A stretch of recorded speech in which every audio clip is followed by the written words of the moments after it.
maybe second time that you are manifesting, or maybe you have been manifesting for even a month now.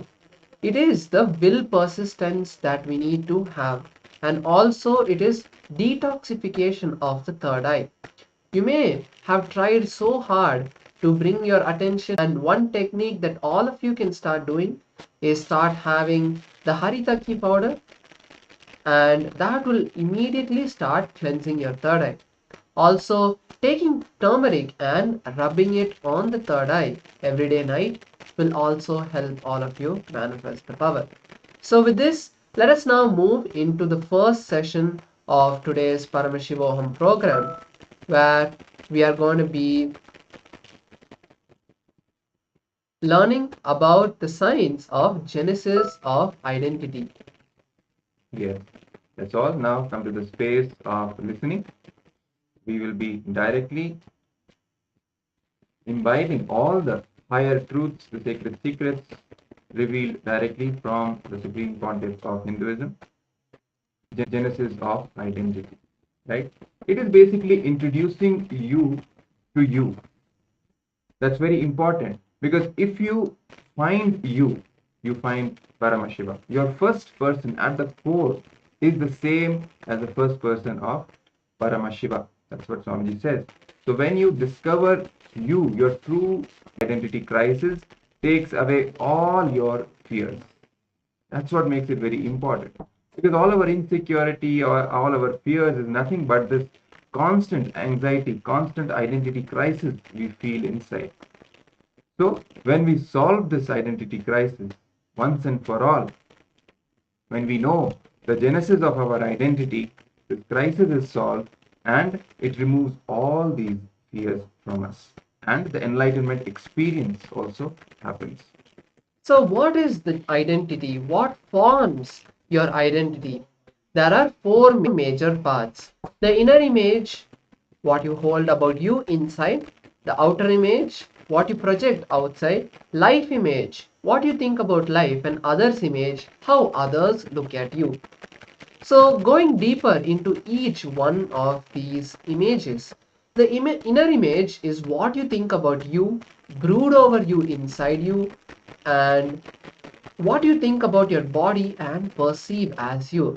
The strong belief you have about you. It can be whatever I touch, it is not flourishing. The moment I get success, it's taken away from me. I am a very slow learner, or I don't look very beautiful. It can I can learn any language very quickly. All of these are powerful inner images. So what do you feel about yourself inside? Start thinking about that. What you think about you, inside your body, what you perceive you as you. Please understand, not what you want as you. No, what you feel as you, the qualities you think as you, all the doubts you have about you, all the confusions you have about you. And whatever you think about you inside your body, inside you, that is the inner image. So what you perceive as you, what you brood over inside your body, inside you, that is the inner image. So the strong beliefs you have about you, for example, whatever I touch, as we already discussed, right? Whatever I touch, it doesn't flourish, it doesn't go anywhere, right? The moment I get success, it's taken away, it's snatched away from me, and I'm not really a successful person. I'm not really someone who goes out there and like an extrovert kind of a person who is very social and very likable. That kind of feeling inside you. So what you describe as your inner image is not true, but what you feel, you pen down. Understand? Because only if we know what is, we can create what we want. So it is very important for all of us to first understand currently at this moment what is our feeling about us. How do we feel about us? What is our inner image about us? Right? What is the belief that we carry about us? If you see, sometimes you will feel you will be always successful in everything. If you see, sometimes you will feel you will always be failure in everything.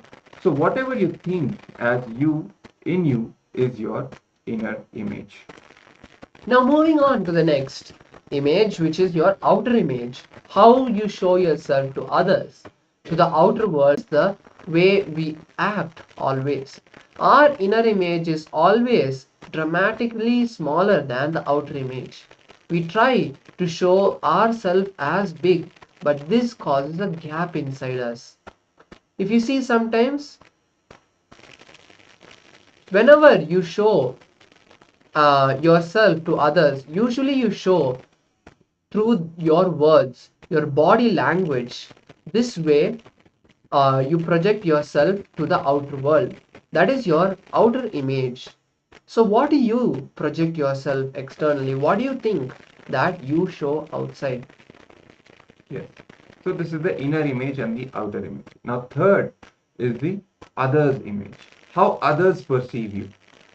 Not how you want others to perceive you, but how others perceive you as of now, as in this moment, right? So you may have different ideas about what people think about you, what they say, what they believe about you. Not how do you want them to expect or have belief about you. No, how they actually feel about you in this moment. So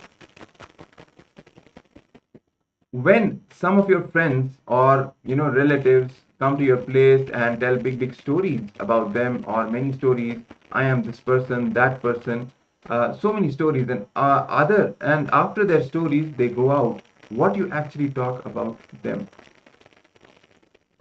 Do you believe their stories? How many of you don't believe these kinds of stories that people come and tell stories, right? You may have experienced this in your own life when somebody, your friend or a relative, visits you and they brag about themselves. They tell all kinds of stories. They are this and they are that. They have achieved this, all kinds of stuff. Do you really believe those stories? Some way, when you go and tell stories, same way, sorry, when you go and tell these stories, such stories to others, how many of you believe the other person has really believed your stories? Right? It's the same thing. Because when you are projecting something to the other people, right, telling stories about you or your achievements, etc., do you really think that they believe these stories about you? That's where this whole gap comes in. What you're trying to project and what they actually feel about you. So, what forms the genesis of your identity? The inner image, outer image, then what others perceive as you, the outer image, and whatever you may show people will have their own ideas about you. They will perceive you in their own way. This is called the others image. And finally, the life image. How you perceive life and others. Being able to trust life and others is one of the most important luxuries of life. Being careful is different. Being fearful is different. How many of you perceive the world and life, all the words you may have about life and others? That is called life image.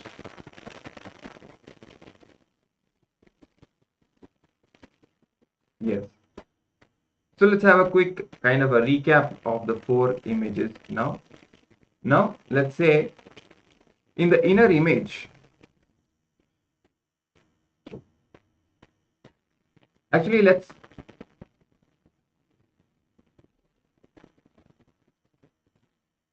yes.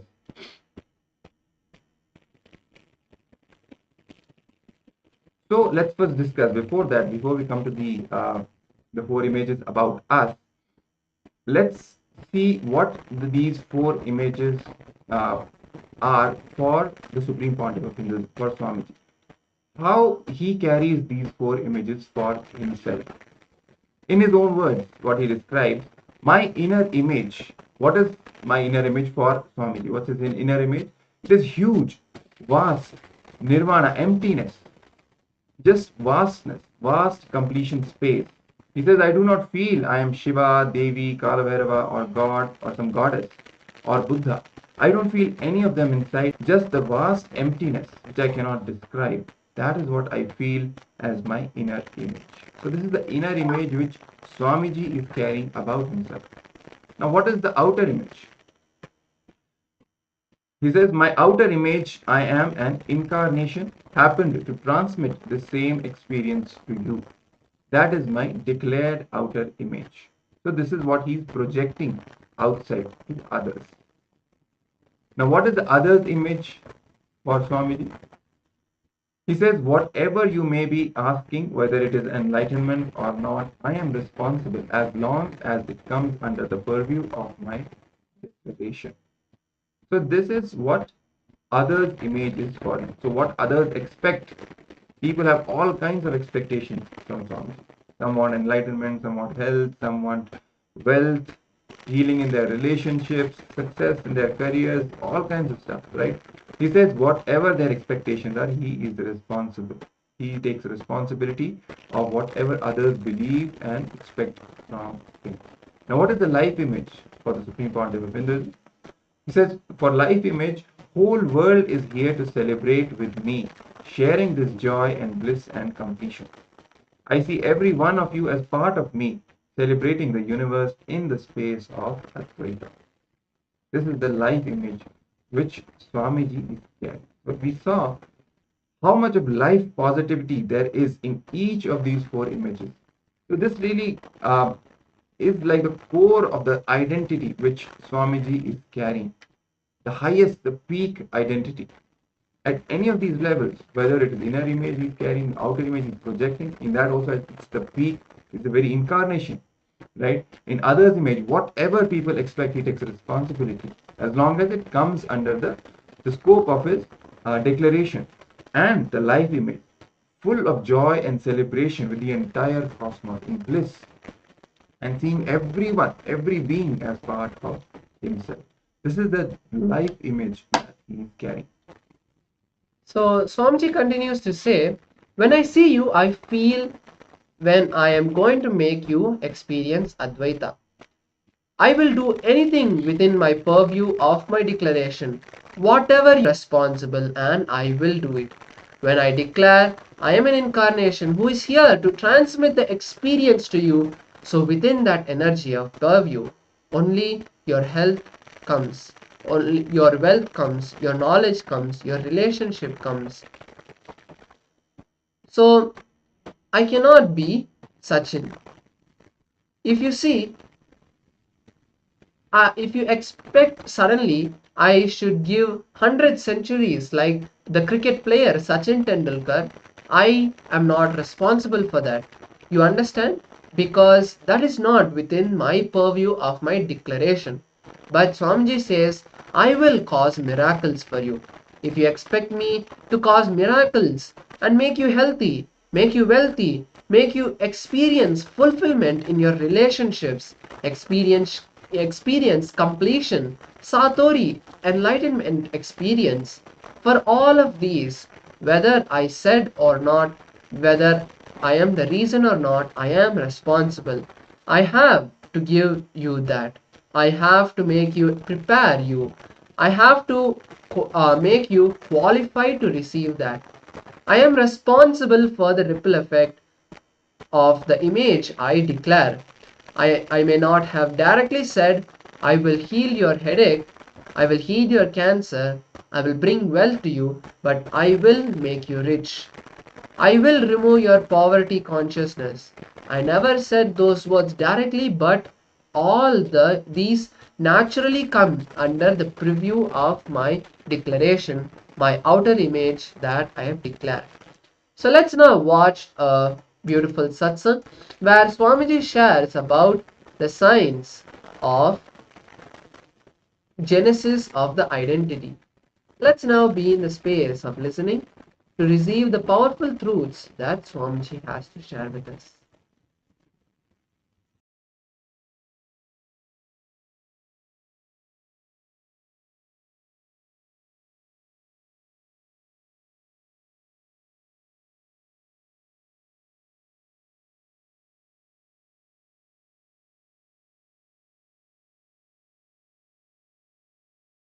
I'll just explain this concept of genesis of identity. Please listen. Adi Guru, Mahadeva, Shiva. He has not left anything for us to discover, invent. Anything related to human consciousness, science, applied. Now what I am sharing with you all is from Kularnava Tantra. Some people think landmark also teaches the same thing. They were taken from Vedic tradition. Understand? Sometimes people ask me, Swamiji, you use the words which Osho used, which landmark used, Scientology uses, like engram. Please understand, the source of the knowledge, all this knowledge, is Vedic tradition. They steal concept from us. They steal so much knowledge from Vedic tradition, never give credit to any of them. At least Scientology people are a little honest. They have given credit to Vedic tradition. They say that all this knowledge is from Vedic tradition. Many other fellows don't even have that much of gratitude. So if you hear some of these words in some groups, classes, be very clear. Source is Vedic tradition. I am the owner. Understand?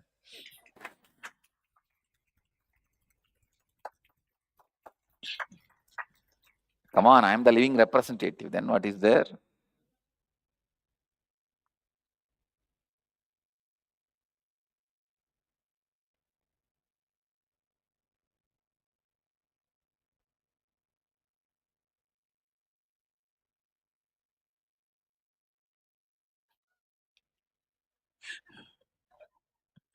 I am trying to draw a face.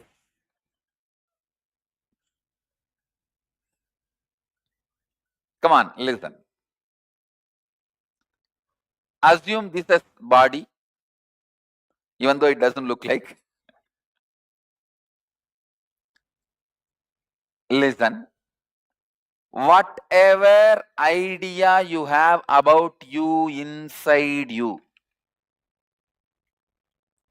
whatever idea you have about you inside you means whatever ideas which you have about you and you constantly brood over about it. That is inner image. Listen, you will plan whole day. From today I am going to think about myself highly with self-confidence. I will not have guilt. I will not have fear. You will plan. And after 2 days, when you wake up, you are back old.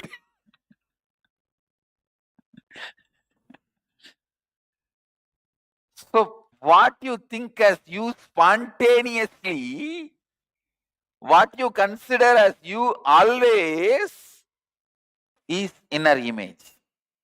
But I don't want to say it can never be changed. You were never able to change because you have not used the right technique, methodology. You were fighting with it. That is why you are not able to change. But I don't want to say it can never be changed. All of you understand? Whatever spontaneously you think as you is inner image.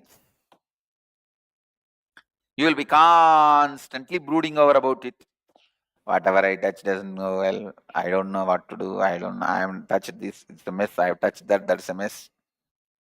I started a business. It's a mess. I got married. That's a mess. I got a kid. That's the bigger mess. And my health, I don't know where I am landing.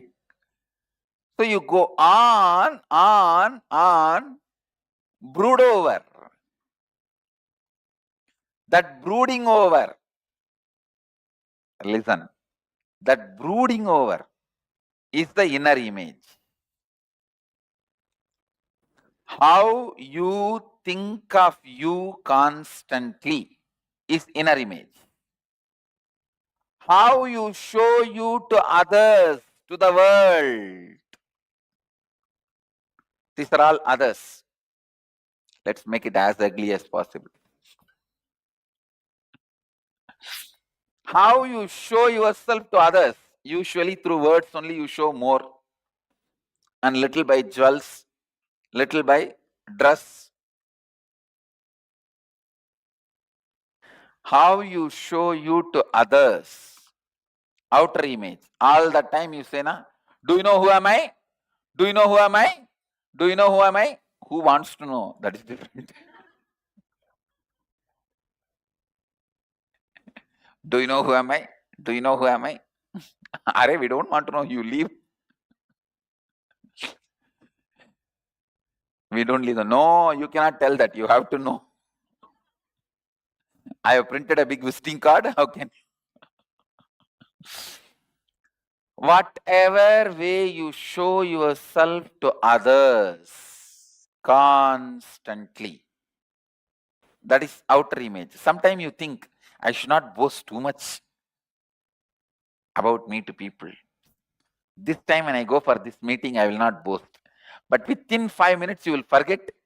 When that fellow says something about him, that I own a car, do you know, I own a ship. Where the ship is, that we will tell you later on. It's the ocean. Which ocean? How you constantly forget. You want to develop your inner image, but go on back to the same old inner image with which you are struggling. Same way this outer image. How many times you think you will not boast, but again within a few days you forget and start not only boasting, blasting. How you project yourself to the outer world, that is outer image. Inner image. How many of you listen and then answer? How many of you really wanted to change your inner image, but in 2 days you forget and you are back to the same thought trend, fighting with yourself? Raise your hand. Then all of you understand inner image. Now same way outer image. How many of you really thought, I will not boast this in this meeting when I go, I will not boast about me. I will not tell which is not there. But in 10 minutes in the meeting, you forget and you start dum dum dum dum dum. How many of you do that? At least done it. Raise your hand. All of you understood outer image.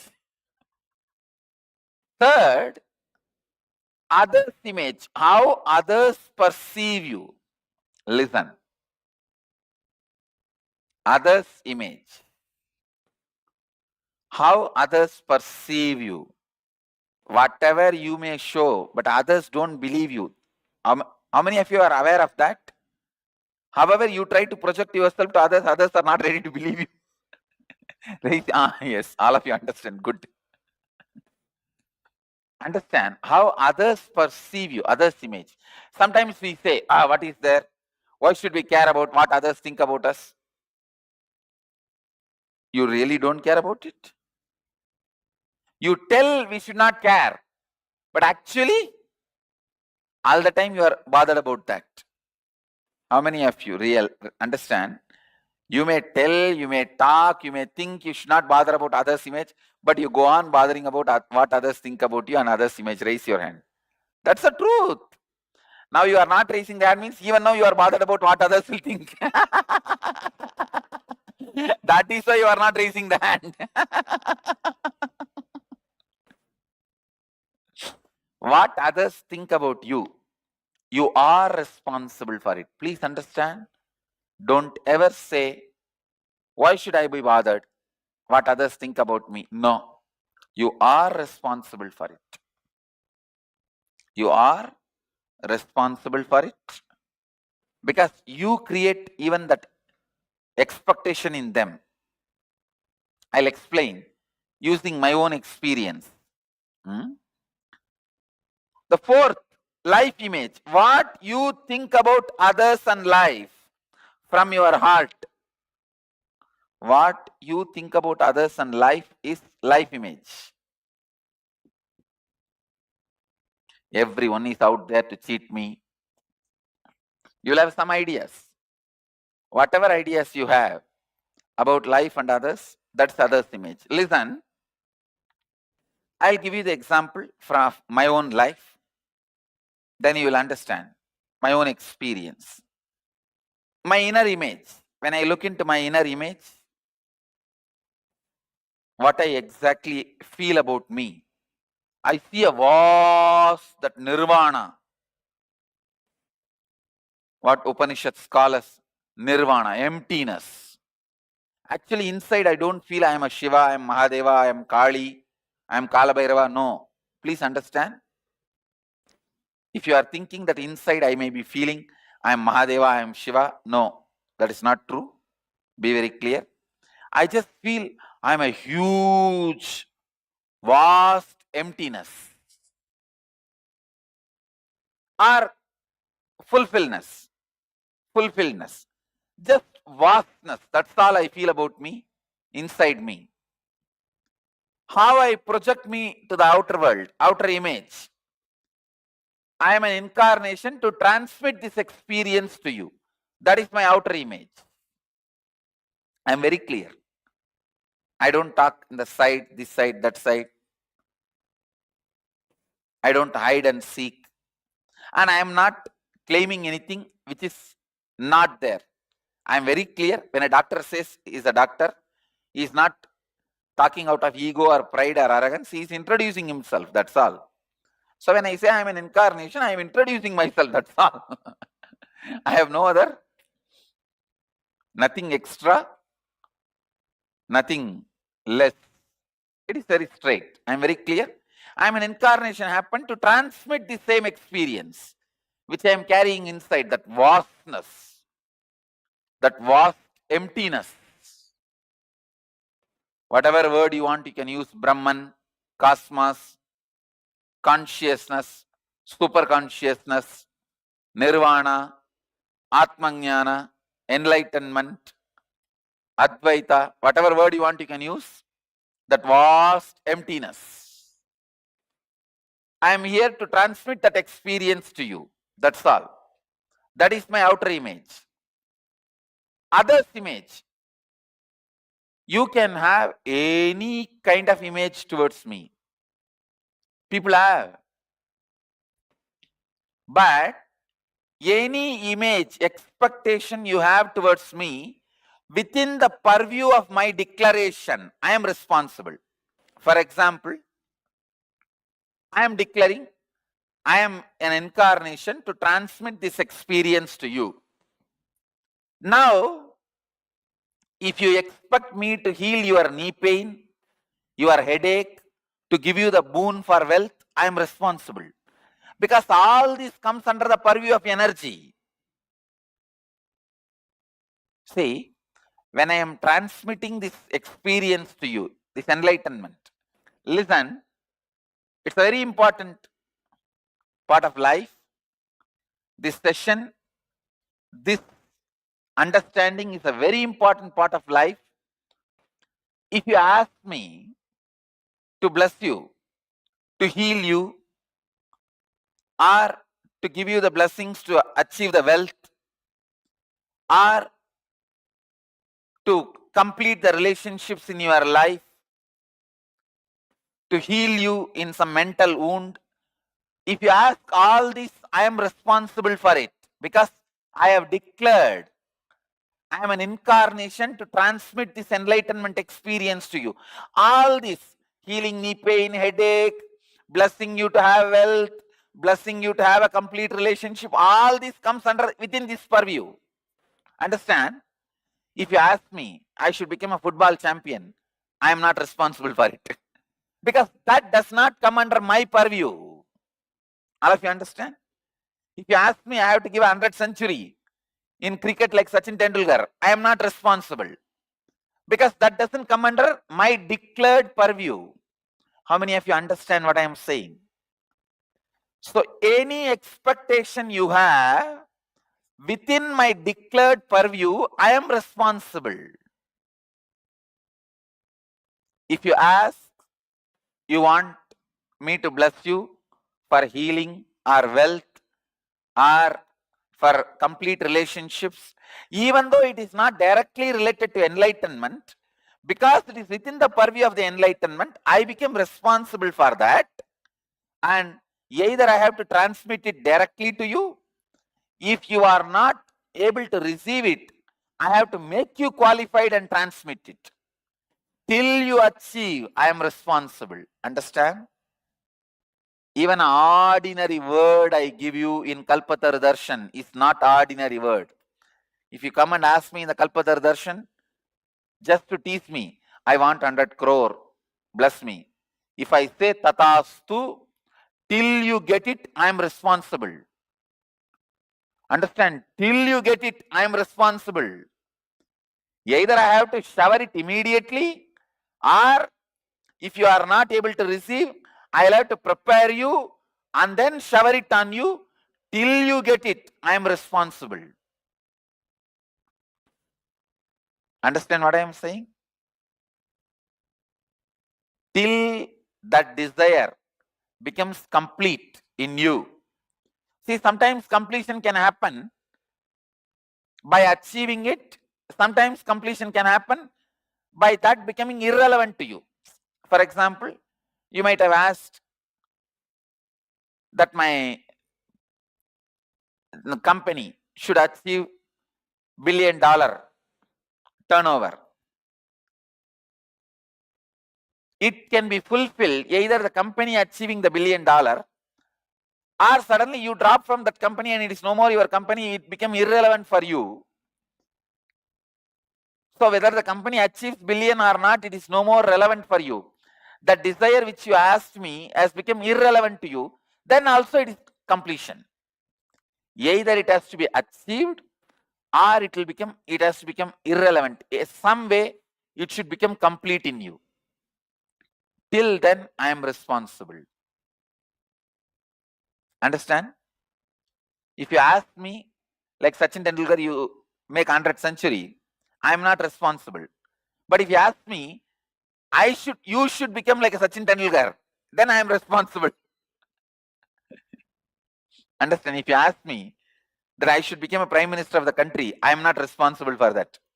If you ask me, a good person should become prime minister, then I can become responsible for that. There's a big difference between my purview of declaration and out of my purview. How many of you understand? If you come and ask me, you want knowledge, I am responsible. Even though it is not my direct declaration is I am here as an incarnation to transmit this enlightenment to you. But within that purview, anything you ask, I am responsible. So only then I am responsible for others' image. Either I have to make it happen immediately, or I have to teach you the science. But till you get it, I am responsible. Till that happens, I am responsible. Whether in the energy darshan or in the Kalpatar darshan, any word I utter, till it becomes reality, I have to be constantly available to you. Whenever you call me, I have to run. I have to run there to attend. Hey, what happened? What happened? What mess you did? You say, no, you committed this. Come on. I have to attend. Even if you are not qualified, I have to prepare you, make you qualified, and see to it you achieve it. The moment I give tatastu, I commit with you. It's like a conscious spiritual commitment.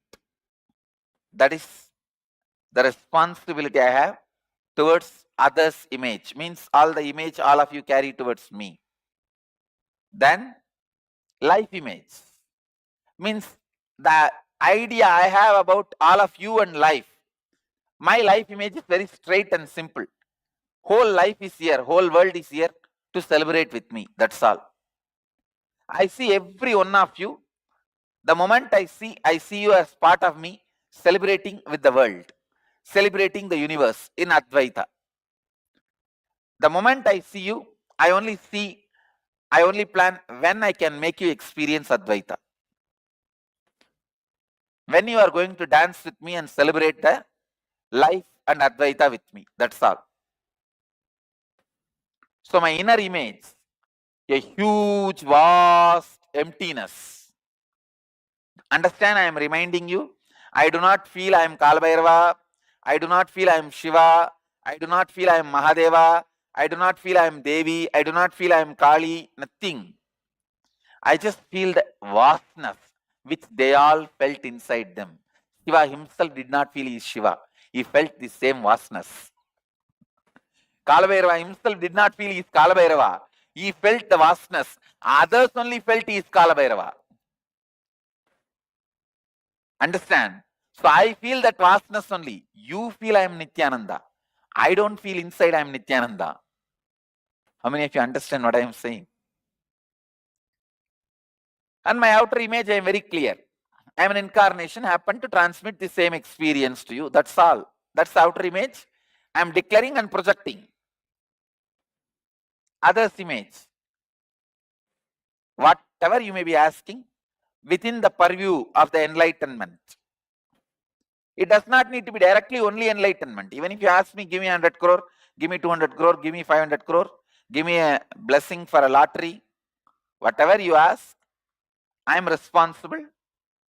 Until you achieve it, I have to fulfill my commitment. That is the other's image. And life image. The life image I have about the life and others is, whole world is here to celebrate with me. I see every one of you celebrating in the universe, in the space of Advaita. That's all. Now, I wanted all of you to take the stock. What is the inner image you have? If you start writing, you will see so much of confusion. 50 answers will come. Pen down all of that. How many of you feel you have enough answers to write about inner image? Raise your hand. You see, sometimes when you are high, you are excited. When you are low, you are tired. When you are sick, you are bored. When you are hungry, you are agitated. Pen down all the inner image you feel. Even they are contradictory, conflicting. And then all the outer image you project, pen down. And all the others' image means what others expect from you, pen down. All the life image, all the statements you have about the world and life, pen.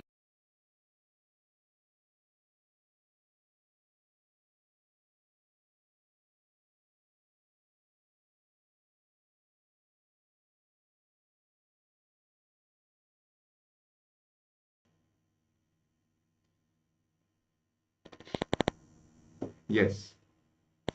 So after this amazing video, this revelation about the genesis of identity by the Supreme Pontiff of Hinduism himself, let us now enter into the internalization exercise.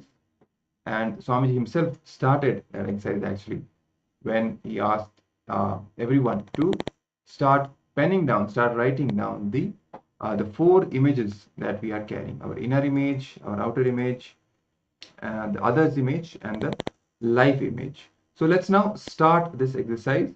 In the first step, we'll take a few minutes and we will describe all the words and statements you use to describe yourself. The qualities that you believe are part of your inner image. For example, I'm lazy, or I'm agitated, whatever it is. And in various periods of time, even if you carry some contradictory inner image, that is okay. Pen all of it down, whatever you feel about you, right? Positive, negative, powerless, powerful, whatever it is. Pen down all the words and statements that you use to describe yourself. So let's do this first step and then we'll move to the next one.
Let us now move to the next step.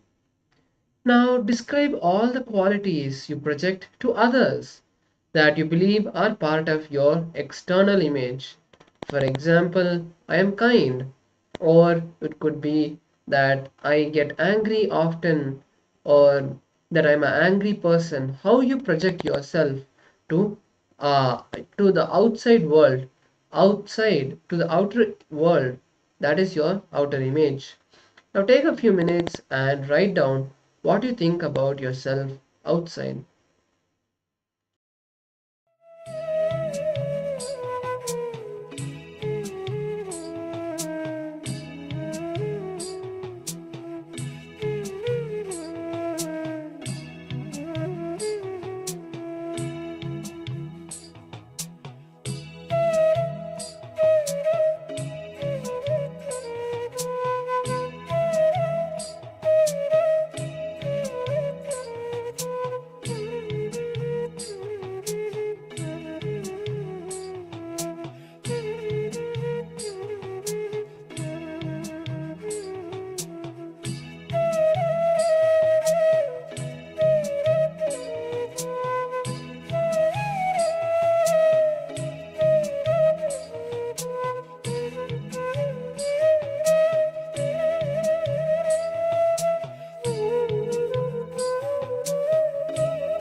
Yes. Let's now move to the next step of this process.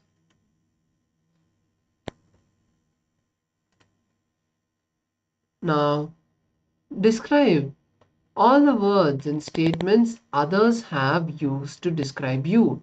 What do they believe about you? The inner image they carry about you is your other's image.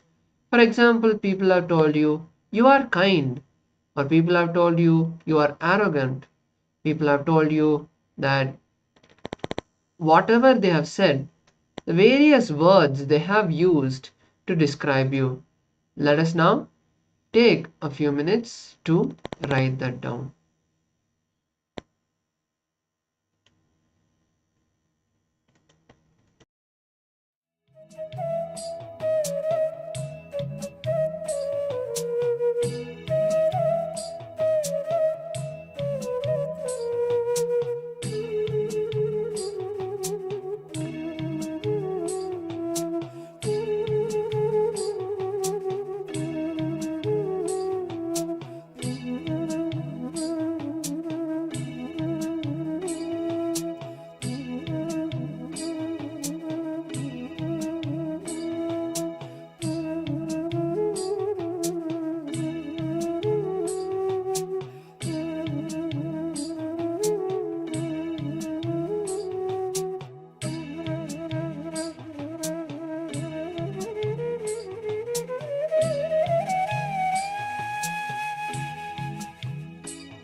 Yes. Now let's move to the next step and the final step of this process. Now describe all the words and statements, beliefs you have about the world and towards life. That is your life image. For example, life is cruel to me, or life is a place where I can celebrate and experience Paramashiva. Whatever your inner image is about life, let's start writing it down.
Yes. So with this, we come to the end of this internalization process. Now that we know what is our inner image, what is our outer image, what is our other's image, and what is our life image, during the next sessions, we'll be able to start aligning them, start raising our inner image, outer image, other's image, and life image to the highest possibility. As we saw in yesterday's session, authenticity. We'll be living authentically, and when we live authentically, we'll be able to manifest the powers. So let's now move to the power manifestation of this session. Yes. So let's all get ready. We'll be entering into the power manifestation session. Today we are going to manifest the power of body scanning. This power of body scanning forms the fundamental principle of entire science of biology. So this power of body scanning has been directly revealed by Paramashiva in Vedas and Agamas, and today we will be also manifesting this power of body scanning, where you will be scanning either your own body or the body of some other person, a volunteer or a partner, and seeing and scanning the body for any ailments or any other patterns that you see in their body which need attention. Your third eye will directly, intuitively take you to that part of the body which needs attention, and then you will also see what the ailment is, or what is it that the person is suffering from, or any other ailment or any other issues. So in this first round of body scanning in particular, we will be scanning our own body. So that's what we'll be starting with, and then in the later rounds we can start with scanning the body of other people and seeing what their patterns and conditions are in their own body. So that's all. Now get ready to enter into the power manifestation round. Make sure you turn on the video recording so that you can record yourself while you're manifesting the power, as it forms a Sakshi Pramana, the evidence for your own power manifestation, which you can then share with others.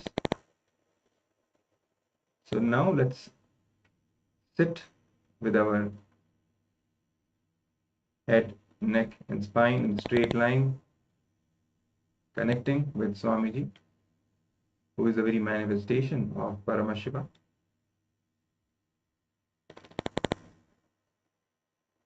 Visualizing the Supreme Pontiff of Hinduism in your third eye.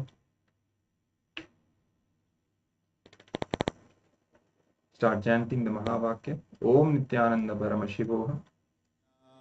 Chant loudly from your navel and let it vibrate in your entire body, invoking the space of oneness with Swamiji. Recognize that you are Swamiji, you are Bhagavan Sri Nityananda Paramashiva, and request him to manifest through you and manifest this power through you. So now, with the help of your third eye, scan your own body, scan for any conditions in your body, and if you receive any solutions in your third eye, you can start verbalizing. Start verbalizing whatever you see, or any solutions for any ailments that you receive, or any conditions that you receive in your third eye, and then later on you can share with others as well. So now let the power manifestation begin.